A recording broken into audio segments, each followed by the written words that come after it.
와주셔서 감사합니다. 평안과 복이 함께하길 기원합니다. 달빛 야담 시작합니다.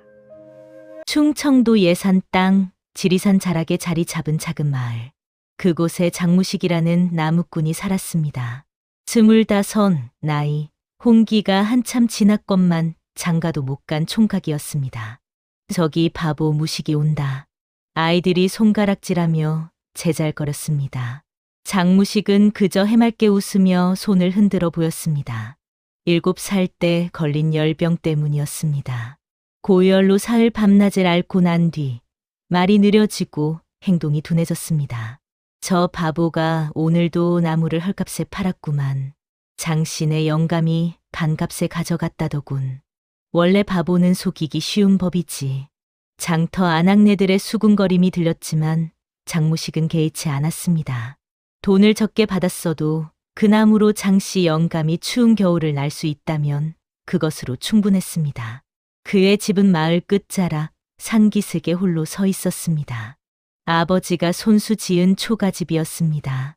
아버지는 10년 전 세상을 떠나셨지만 돌아가시기 전 아들의 손을 꼭 잡고 말씀하셨습니다. 무식아, 내가 비록 남들보다 느리고 말이 어눌해도 마음만은 누구보다 착하구나. 그 마음 잃지 말 거라. 어려운 사람 보거든 도와주고 남을 미워하지 말 거라. 장무식은 그 말씀을 가슴에 새기고 살았습니다. 그해 가을 예산 장터는 추수를 마친 사람들로 북적였습니다. 장무식도 사흘 동안 벤 나무를 지게에 지고 장터로 향했습니다. 햇살이 따사로운 날이었습니다. 나무 사시오. 잘 마른 참나무요. 하지만 장무식의 나무를 사려는 사람은 없었습니다. 다들 그를 보면 피하거나 헐값을 부르기 일쑤였습니다. 그때였습니다. 장터 한가운데서 웅성거리는 소리가 들렸습니다. 인연이 바로 역적 이판서의 피부치란 말이지? 맞아. 3년 전 영모 사건 때 일가가 다 죽었는데 2년만 살아남았다더군. 백정 집에 숨어 있다가 들통났다지? 역적의 씨는 남겨두면 안 되는 법인데 그래도 살려주는 것만 감지덕지해야지. 구경꾼들이 몰려들었습니다. 장무식도 궁금해서 가까이 다가갔습니다. 사람들 틈 사이로 한 여인이 보였습니다. 손목에는 새끼줄이 묶여 있고 남루한 누더기를 걸쳤지만 그 자세만은 곧았습니다. 고개를 들고 앞을 응시하는 그 눈빛에는 절망과 분노, 그리고 꺾이지 않는 무언가가 담겨 있었습니다. 전현이 미나련이라고 했나? 백정의 딸로 팔려간다더군. 당연한 일이지. 역적의 피부치가 감히 양반 행세를 하려 했으니 백정 하나가 여인을 끌고 다니며 소리쳤습니다. 자, 인연을 누가 데려가시겠소? 역적의 딸이지만 일은 제법 할 줄 압니다. 삼냥만 내시오. 하지만 아무도 나서지 않았습니다. 역적의 딸을 누가 데려가겠소? 재수없게. 인양. 백정이 값을 낮췄습니다. 인양이면 됩니다. 인양. 그래도 아무도 관심이 없었습니다. 장무식은 여인의 눈을 보았습니다. 그 눈에서 자신과 똑같은 외로움을 보았습니다. 세상으로부터 버림받고 손가락질당하고 멸시받는 존재의 외로움. 그는 품속에 손을 넣었습니다. 나무단을 팔아 모은 돈, 전 재산 인양이 천으로 쌓여 있었습니다. 이 돈으로 올겨울을 날 쌀을 살 생각이었습니다. 하지만 그의 발은 이미 백정을 향해 움직이고 있었습니다. 내가 자겠소. 장무식의 느린 말투가 장터에 울려 퍼졌습니다. 순간 장터가 조용해졌습니다. 그러더니 푸아, 저 바보 무식이가 역적의 딸을 산다네. 제격이로구만. 바보랑 역적년이 한 집에 살다니. 천생연분이구만. 하하하. 웃음소리가 터져 나왔습니다. 조롱과 비웃음이 사방에서 날아왔습니다. 미나련도 처음으로 장무식을 제대로 보았습니다. 키가 훤칠하고 어깨가 넓었지만 표정이 순박하고 눈빛이 맑았습니다. 하지만 사람들이 바보라고 부르는 것을 보니 무언가 남다른 점이 있는 사람인 듯했습니다. 백정은 황급히 돈을 받아 챙기고는 미나련을 장무식에게 떠밀었습니다. 자, 이제 내 주인이다. 잘 모셔라. 장무식은 미나련의 손목에 묶인 새끼줄을 보았습니다. 그 줄이 피부에 박혀 상처가 나 있었습니다. 그는 조심스럽게 줄을 풀어주었습니다. 아프셨겠습니다. 그의 목소리는 느렸지만 따뜻했습니다. 저를 왜 사신 겁니까? 미나련이 조심스럽게 물었습니다. 장무식은 잠시 생각하다가 대답했습니다. 혼자 계시면 외로우실 것 같아서요. 저도 혼자 사는데 외롭거든요. 그 순간 미나련의 눈에서 눈물 한 방울이 떨어졌습니다. 3년 만에 처음으로 사람다운 대접을 받는 순간이었습니다. 장무식의 집으로 가는 길은 멀고 험했습니다. 산비탈을 한참 올라가야 했습니다. 미나련은 맨발에 신발도 없어 발이 닳았지만 내색하지 않았습니다. 제가 업어드릴까요? 장무식이 물었습니다. 괜찮습니다. 발에서 피가 나는데요. 장무식은 자신의 집신을 벗어 미나련에게 건넸습니다. 신으세요. 저는 맨발로 다니는 게 익숙해서 괜찮습니다. 하지만 저는 바보라서 이런 것밖에 못 도와드립니다. 미나련은 집신을 받아 신었습니다. 너무 커서 자꾸 벗겨졌지만 그 따뜻함이 가슴을 적셨습니다. 드디어 도착한 집은 낡은 초가집이었습니다. 기와집은커녕 초가도 반쯤 무너져 있었습니다. 마당에는 감나무 한 그루가 서 있었고 빨갛게 익은 홍시가 주렁주렁 달려 있었습니다. 여기가 제 집입니다. 작고 누추하지만 장무식이 부끄러운 듯 머리를 긁었습니다. 집 안을 둘러본 미나련은 숨이 막혔습니다. 방 하나에 부엌이 딸려 있었고 거적대기 하나와 낡은 이불 한 채가 전부였습니다. 부엌의 독은 텅 비어 있었습니다. 제가 방을 쓰시고 저는 밖행랑방에서 자겠습니다. 왜 저를 사신 겁니까? 미나련이 다시 물었습니다. 이번에는 더 강하게. 저는 역적의 딸입니다. 저를 거두면 당신도 화를 입을 수 있습니다. 왜 저를? 장무식은 마당의 감나무를 바라보며 천천히 말했습니다. 아버지가 돌아가시기 전에 그러셨어요. 어려운 사람을 보거든 도우라고, 남을 미워하지 말라고. 그가 미나련을 돌아보았습니다. 저는 바보라서 어떻게 하는 게 잘 돕는 건지 모르겠어요. 하지만 아씨가 그렇게 외로워 보이는데 혼자 두면 안 될 것 같았어요. 저도 혼자 살면서 너무 외로웠거든요. 미나련은 그 말을 듣고 무릎을 꿇고 울기 시작했습니다. 3년 동안 참아왔던 모든 서러움이 터져 나왔습니다. 장무식은 어찌할 바를 몰라 그저 우두커니 서 있었습니다. 다음 날 아침 장무식은 일찍 일어나 산에 나무를 하러 갔습니다. 미나련은 혼자 집에 남았습니다. 집 안을 살펴보니 정말 가난했습니다. 쌀독에는 쌀 한 줌도 없었고 장독대는 텅 비어 있었습니다. 방 한쪽에는 낡은 책 몇 권이 있었는데 아마도 장무식의 아버지가 읽던 것 같았습니다. 미나련은 우물가로 물을 길러 갔습니다. 그곳에는 이미 마을 아낙네들이 모여 있었습니다. 어머, 저게 바로 그 역적의 딸이구만. 감히 우물물을 기르려고? 물이 더러워지겠네. 아낙네들이 수군거렸습니다. 미나련은 고개를 숙이고 물동이에 물을 길었습니다. 야, 너. 한 아낙네가 다가왔습니다.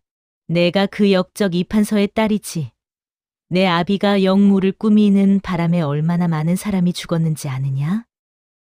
제 아버지는 역적이 아닙니다.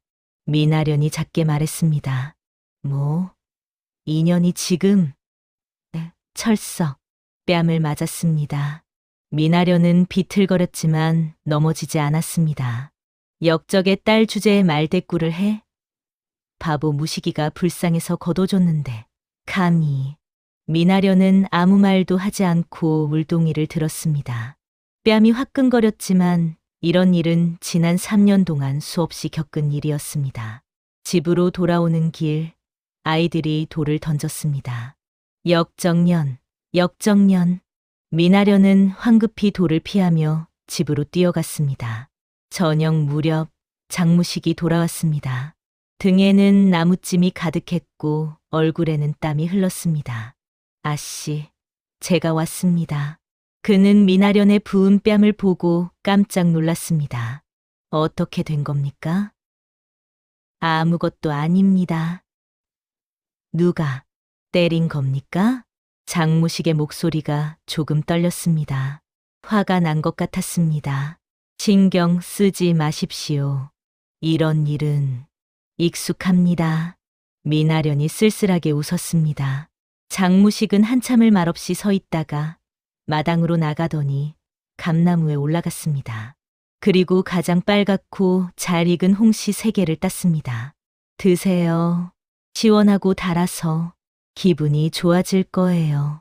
미나련은 홍시를 받아 먹었습니다. 정말 달고 시원했습니다. 그리고 따뜻했습니다. 제가 내일부터 우물물은 제가 길어오겠습니다. 아씨는 집에만 계세요. 하지만 저는 바보라서 남들이 뭐라 해도 상관없어요. 하지만 아씨는 아프시면 안 돼요. 그날 밤 미나련은 오랜만에 편히 잠들었습니다. 일주일쯤 지났을까요? 어느 날 저녁 낯선 노인이 장무식의 집을 찾아왔습니다. 똑똑똑. 누구 계시오? 60이 넘어 보이는 할머니였습니다. 구부정한 등에 주름진 얼굴이었지만 눈빛만은 또렷했습니다. 아, 유씨 아주머니. 장무식이 반갑게 맞았습니다. 무식아, 잘 있었느냐? 예. 아주머니, 어쩐 일이세요? 유씨 할머니는 손에 들고 있던 자루를 내밀었습니다. 이거라도 먹어라. 보리쌀이다. 아주머니, 이러시면 안 되는데. 괜찮다. 나 혼자 먹기에는 많으니라. 유씨 할머니는 방 안에 미나련을 보았습니다. 내가 그 아가씨로구나. 예, 미나련이 조심스럽게 대답했습니다. 역적이 뭐가 역적이냐? 내 아비가 잘못했다 한들 그게 내 잘못이냐? 사람들은 참 모진 것들이야. 유씨 할머니가 한숨을 쉬었습니다. 나도 젊었을 때 과부가 되어 온갖 구박을 다 받았느니라. 그때 한 스님이 나를 도와주셨지. 그래서 나도 어려운 사람 보면 돕고 싶구나. 고맙습니다, 아주머니. 미나련이 깊이 절을 했습니다. 고마워할 것 없다. 사람이 사람 돕는 건 당연한 일이니라. 너희 둘 힘내서 잘 살 거라. 유씨 할머니가 돌아간 뒤 장무식과 미나련은 처음으로 따뜻한 보리밥을 먹을 수 있었습니다. 가을이 지나고 겨울이 왔습니다. 그해 겨울은 유난히 추웠습니다. 눈이 석차나 쌓이고 바람이 매섭게 불었습니다. 장무식은 더 많은 나무를 해야 했습니다. 하지만 추운 날씨에 나무가 잘 팔리지 않았습니다. 사람들은 집 안에만 있었고 장에 나오는 사람도 적었습니다. 무식아, 오늘도 나무를 못 팔았구나? 예, 내일 다시 나가보겠습니다. 저장해 둔 보리쌀도 바닥이 났습니다. 장무식은 하루에 한 끼만 먹고 나머지는 미나련에게 주었습니다. 저는 배가 안 고파서요. 아씨가 드세요. 거짓말입니다. 당신은 하루 종일 일하는데 어떻게 배가 안 고프겠습니까? 괜찮아요. 저는 원래 적게 먹어요. 미나련은 마음이 아팠습니다. 이 순박한 사람이 자신 때문에 굶고 있다는 것을. 제가 할 수 있는 일이 있습니다. 어느 날 미나련이 말했습니다. 저는 바느질을 할 수 있습니다. 이판서의 딸로 자랄 때 침선을 배웠습니다. 마을에 가서 바느질 일을 얻어올 수 있을 것 같습니다. 하지만 사람들이 괜찮습니다. 저는 익숙합니다. 미나련은 다음 날 마을로 갔습니다. 집집마다 돌아다니며 바느질 일을 구했습니다. 바느질 좀 해드릴까요? 잘합니다. 하지만 대답은 모두 같았습니다. 저리 가. 역적의 손이 된 옷을 누가 입겠느냐. 썩 꺼져라. 재수없게. 어떤 집에서는 빗자루로 쫓아내기까지 했습니다. 미나려는 하루 종일 돌아다녔지만 단 한 곳도 일을 주는 곳이 없었습니다. 지쳐서 집으로 돌아왔을 때는 해가 이미 넘어간 뒤였습니다. 아씨, 어디 갔다 오시는 겁니까? 걱정했습니다. 장무식이 대문 앞에서 기다리고 있었습니다. 이를 구하려 갔었습니다. 하지만 미나련의 눈에서 눈물이 흘렀습니다. 괜찮습니다. 제가 더 열심히 나무를 하면 됩니다. 장무식은 미나련의 손을 잡았습니다. 얼음처럼 차가웠습니다. 아씨, 이렇게 추운데 밖에 나가시면 안 됩니다. 약속하세요. 다시는 혼자 나가지 않겠다고. 미나련은 고개를 끄덕였습니다. 그 겨울 유씨 아주머니는 보름에 한 번씩 보리쌀을 가져왔습니다. 자신도 넉넉지 않은 형편이었지만 그녀는 나누는 것을 멈추지 않았습니다. 아주머니, 정말 감사합니다. 하지만 아주머니도 드셔야죠. 나는 늙은이라 조금만 먹어도 되느니라. 너희는 젊은이 많이 먹어야 한다. 이 은혜를 어떻게 갚아야 할지 갚을 생각하지 마라. 내가 베푸는 게 아니라 하늘이 너희를 통해 나를 시험하는 것이니라. 유씨 아주머니의 말은 늘 지혜로웠습니다. 무시가, 아련아, 힘든 시기는 반드시 지나가는 법이다. 너희 같은 착한 사람들에게 하늘이 복을 내리지 않을 리 없느니라. 미나련은 유씨 아주머니의 옷이 해진 것을 보았습니다. 그날 밤 그녀는 유씨 아주머니 몰래 옷을 가져와 정성스럽게 기웠습니다. 촛불 아래에서 밤새 바느질했습니다. 다음 날 유씨 아주머니는 깨끗이 기워진 옷을 보고 눈물을 흘렸습니다.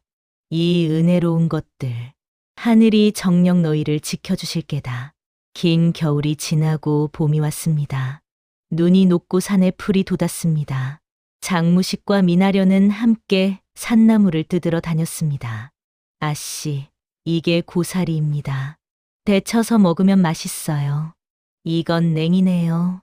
된장국에 넣으면 좋습니다. 두 사람은 점점 편해졌습니다. 처음에는 서먹했던 사이가 이제는 가족처럼 느껴졌습니다. 무식씨, 미나련이 처음으로 이름을 불렀습니다. 예, 아씨, 저를 그냥 아련이라고 부르세요. 아씨라고 하니 어색합니다. 하지만 저는 이제 역적의 딸일 뿐입니다. 아씨가 아닙니다. 아닙니다. 장무식이 단호하게 말했습니다. 아씨는 아씨입니다. 누가 뭐래도 제 눈에는 누구보다 귀한 분이십니다.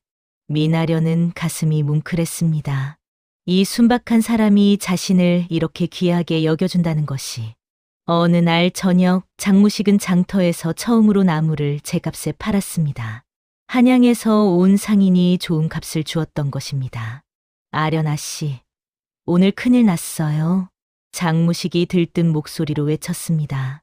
무슨 일이세요? 나무를 제값에 팔았어요. 게다가 이것 좀 보세요. 그의 손에는 작은 보따리가 있었습니다.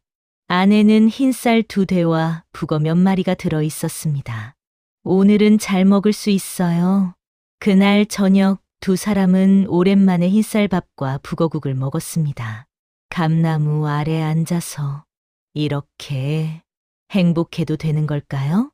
미나련이 중얼거렸습니다. 예? 저는 역적의 딸인데 이렇게 따뜻한 밥을 먹고 편히 자고 좋은 사람 옆에 있어도 되는 걸까요? 장무식은 한참을 생각하다가 대답했습니다. 저는 잘 모르겠어요. 하지만 아씨가 행복하면 저도 행복해요. 두 사람은 조용히 밥을 먹었습니다. 봄바람이 부드럽게 불었고 감나무 잎이 바스락거렸습니다. 어느 여름날 한 노인이 마을에 나타났습니다. 백발의 허리가 굽은 노인은 떠돌이 거지처럼 보였습니다. 하지만 그의 눈빛만은 날카롭고 예리했습니다. 노인은 마을 여기저기를 돌아다니며 사람들에게 물었습니다. 혹시 이 마을에 장무식이라는 나무꾼이 삽니까? 장무식. 아, 바보 무식이 말이오? 그가 누군가를 거두었다고 들었는데. 아, 역적의 딸을 데려왔지요. 둘 다 천한 것들이라 잘 어울립니다. 노인은 더 이상 묻지 않고 상기슬그로 향했습니다. 저녁 무렵 장무식의 집 앞에 노인이 나타났습니다. 젊은이, 하룻밤만 채워주시겠소? 어서 들어오십시오. 장무식은 주저없이 노인을 맞아들였습니다. 미나려는 남은 보리밥을 꺼내 대접했습니다. 이렇게 대접해 주시니 고맙소이다. 노인은 자신을 한기조라고 소개했습니다. 저는 전국을 떠돌며 사는 사람입니다. 힘드시겠습니다. 아니요. 내가 원해서 떠도는 것이요. 찾는 것이 있어서. 한기조는 미나련을 오래 바라보았습니다.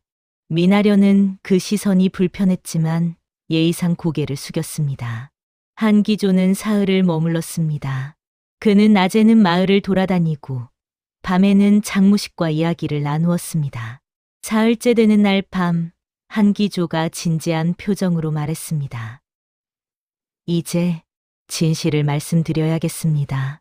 진실이요? 젊은이, 당신이 구한 분이 누군지 아십니까? 역적 이판서의 딸이라고 들었습니다. 역적이 아닙니다. 한기조의 목소리가 떨렸습니다. 나는 30년을 궁궐에서 내관으로 일했던 사람입니다. 이판서의 영모 사건, 그것은 모함이었습니다. 모함이라니요? 당시 권력을 잡고 있던 간신배들이 충신 이판서를 제거하기 위해 꾸민 일입니다. 선왕께서 돌아가시고 어린 임금이 즉위하자 그들은 이판서가 방해가 되었던 것이지요. 한기조는 품속에서 무언가를 꺼냈습니다. 이것을 보십시오. 그것은 빛나는 옥패였습니다. 정교하게 조각된 용 문양이 달빛에 반짝였습니다. 이것은 선왕께서 외손녀에게 내리신 옥패입니다. 미나 씨는 이판서의 외동딸이자 선왕의 외손녀이십니다. 왕실의 핏줄이시지요. 장무식과 미나려는 숨이 멎을 것 같았습니다. 이것을 어떻게... 미나련이 떨리는 목소리로 물었습니다. 당신의 유무 최 씨가 죽기 전에 제게 맡겼습니다. 최 씨는 제 누이였지요. 한기조의 눈에서 눈물이 흘렀습니다. 누이는 당신을 백정집에 숨기고 이 옥패를 제게 건네며 말했습니다. 오라버니, 아씨를 찾아 이것을 전해주세요. 그리고 억울함을 풀어주세요라고. 유무님, 미나련도 울기 시작했습니다. 나는 3년을 전국을 돌아다니며 당신을 찾았습니다. 그리고 이곳에서 이렇게 훌륭한 분을 만나 당신을 찾았습니다. 한기조는 장무식을 돌아보았습니다. 젊은이, 당신은 평범한 사람이 아니요. 전 재산을 바쳐 남을 구하고 세상의 멸시를 받으면서도 끝까지 지켜낸 당신 같은 사람이 진정한 선비요. 진정한 양반이요. 저는 그냥 아니요. 당신이야말로 이 나라가 필요로 하는 사람이요. 이제 서울로 가야 합니다. 한기조가 말했습니다. 새 임금께서는 어질고 공정한 분이십니다. 지난 1년간 간신배들을 제거하고 올바른 정치를 펼치고 계십니다. 지금이 바로 진실을 앓을 기회입니다. 하지만 만약 믿어주지 않으시면 미나련이 걱정스럽게 말했습니다. 이 옥패가 증거입니다. 그리고 제가 증인이 되겠습니다. 저는 당시 궁궐에서 모든 것을 보았습니다. 저도 같이 가겠습니다. 장무식이 말했습니다. 아씨 혼자 보낼 수 없습니다. 무식 씨. 그때 문 밖에서 목소리가 들렸습니다. 나도 간다. 유씨 아주머니였습니다. 아주머니, 어떻게... 다 들었다. 이 애들을 혼자 보낼 수 없지. 유씨 아주머니가 집 안으로 들어왔습니다. 나도 함께 가마. 이 늙은이가 할 수 있는 일이 있을 게다. 다음 날 새벽 내 사람은 마을을 떠났습니다. 장무식은 감나무를 한참 바라보았습니다. 다녀오겠습니다, 아버지. 그가 작게 중얼거렸습니다. 마을 사람들은 그들이 떠나는 것을 보며 수군거렸습니다. 저 바보들이 어디 간다는 거야? 서울 간다던데? 역적의 딸이 서울 가서 잡혀 죽으려나 보지. 어차피 다 죽을 목숨들이니 상관없지 뭐. 하지만 내 사람은 당당했습니다. 그들에게는 진실이 있었고 정의가 있었고 서로에 대한 믿음이 있었습니다. 서울까지는 보름길이었습니다. 내 사람은 걸어서 갔습니다. 돈이 없어 말을 탈 수도 없었고 여관에 묵을 수도 없었습니다. 낮에는 걷고 밤에는 주막처마 밑이나 절간에서 잤습니다. 유씨 아주머니는 나이가 많아 힘들어했지만 한 번도 불평하지 않았습니다. 괜찮다. 이 정도쯤이야. 길을 가는 동안 한기조는 이판서 사건에 대해 자세히 설명했습니다. 당시 영의정이었던 윤석현이 주동자였습니다. 그는 선왕께서 돌아가시자 어린 임금을 조종하려 했지요. 하지만 이판서께서 막아섰습니다. 그래서 윤석현은 가짜 서신을 만들고 거짓 증인을 세워 이판서를 역적으로 몰았습니다. 일가가 모두 죽임을 당했지요. 너무 잔인합니다. 하지만 새 임금께서 즉위하시고 1년 만에 윤석현을 제거하셨습니다. 이제는 진실을 밝힐 때입니다. 드디어 서울에 도착했습니다. 높은 성벽과 크고 화려한 건물들이 눈에 들어왔습니다. 내 사람은 그 웅장함에 압도되었습니다. 저기가 임금님이 계신 곳인가요? 장무식이 물었습니다. 그렇습니다. 저 경복궁 안에 임금께서 계십니다. 한기조는 옛 동료들을 찾아갔습니다. 30년을 궁궐에서 일한 그에게는 아직도 연줄이 있었습니다. 한기조? 자네가 살아있었나? 오랜만이네, 박나리. 무슨 일로 왔는가? 임금께 아랠 일이 있네. 매우 중요한 일이라네. 한기조는 옥패를 보여주었습니다. 박나리는 깜짝 놀랐습니다. 이것이 선왕께서 내리신. 그렇네. 이제 진실을 밝힐 때가 왔네. 며칠 뒤 내 사람은 임금 앞에 설 수 있었습니다. 28의 젊은 임금은 용모가 준수하고 눈빛이 날카로웠습니다. 이판서의 딸이라고? 예, 전하. 소녀는 이판서의 외동딸 미나련이옵니다. 미나련이 옥패를 올리며 절을 했습니다. 임금은 옥패를 받아 자세히 살펴보았습니다. 과연 선왕께서 내리신 옥패가 맞구나. 임금의 목소리가 떨렸습니다. 한기조, 경이 증인이라 했는가? 그렇사옵니다, 전하. 소인은 당시 모든 것을 보았사옵니다. 한기조는 자신이 모은 증거들을 올렸습니다. 윤석현의 서신, 거짓 증인들의 자백서, 그리고 당시 상황을 기록한 문서들. 임금은 며칠 밤을 새워 모든 증거를 검토했습니다. 그리고 마침내 조정을 소집했습니다. 이 판서는 억울하게 죽었느니라. 임금의 외침에 정각이 떨렸습니다. 과인이 늦었구나. 충신을 이렇게 만들다니 과인의 잘못이로다. 임금은 눈물을 흘렸습니다. 이 판서의 모든 관작을 회복하고 미나련은 정식으로 왕실의 외손녀로 인정하노라.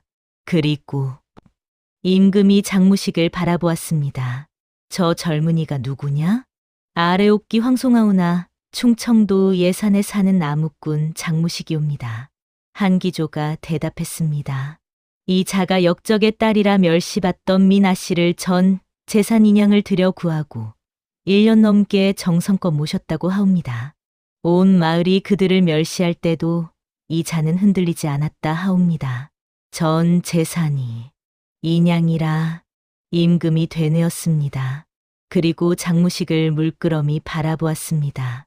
장무식, 예, 전하. 경은 비록 배움은 없으나 마음이 귀하고 신분을 가리지 않고 사람을 구한 의로운 자로다. 이런 자야말로 이 나라가 필요로 하는 사람이니라. 임금이 자리에서 일어섰습니다. 미나려는 과인의 외사촌이니 당연히 공주의 예로 대해야 하느니라. 그리고 장무식, 임금의 목소리가 높아졌습니다. 경의 의로움과 충성이 가상하니 미나련과 혼인하여 부마가 되라. 아울러 정삼품 통정대부의 벼슬과 예산 일대의 땅을 하사하노라. 전각이 술렁였습니다.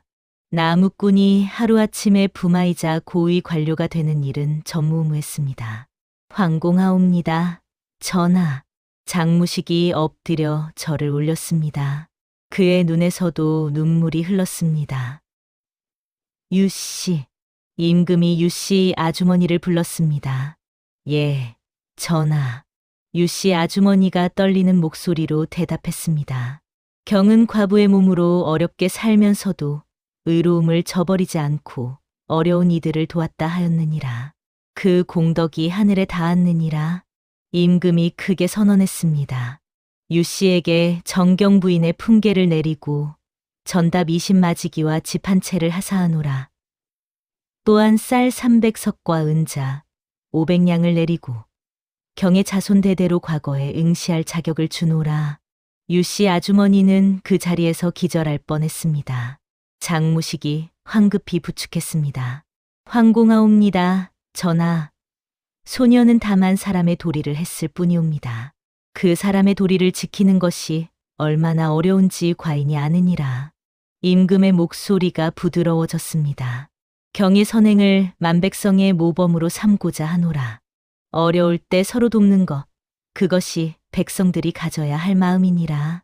2달 뒤 장무식과 미나련의 혼례가 있었습니다. 궁궐에서 거행된 부마의 혼례는 화려하고 성대했습니다. 하지만 두 사람에게 가장 행복한 순간은 혼례식이 아니었습니다. 혼례 후 신방에서 둘만 남았을 때였습니다. 아씨, 아니, 부마빈. 장무식이 부끄러운 듯 말했습니다. 무식씨. 미나련이 그의 손을 잡았습니다. 이 모든 게 꿈만 같습니다. 제가 역적의 딸로 장터에 끌려갔던 그날, 당신이 저를 구해주지 않았다면 아씨가 있어서 저도 외롭지 않았습니다. 두 사람은 서로를 바라보며 미소 지었습니다. 석 달 뒤 세 사람은 예산으로 돌아갔습니다. 임금은 예산에 큰 저택을 지어주고 마을을 돌볼 것을 부탁했습니다. 경들은 백성의 마음을 아는 분들이오. 그들을 위해 힘써 주시오. 예산 마을 사람들은 눈이 휘둥그레졌습니다. 저 사람들이 바보 무식이가 부마 대감이라고?